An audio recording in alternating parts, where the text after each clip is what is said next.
说汽车。我的是11路，好累呀，豪哥。就是啊，八戒。豪哥，你还要不这样，叫师傅讲讲他以前过去的事情怎么样？叫他讲讲他的爱情故事。老大，师傅，讲讲你的爱情故事吧。爱情，应该很多年都没有爱情了吧？那你们都过来吧。好，师傅，那我们都多给你学点啊。好吧，那你们就认真听。爱情就像大便，水一冲就再也回不来了。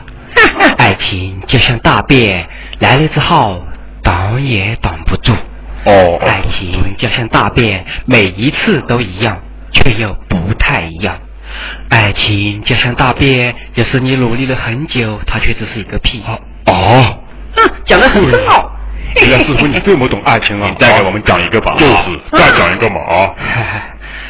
继续关注酷猎网伟盛 DV 演示，还有更多精彩等着你们一一欣赏。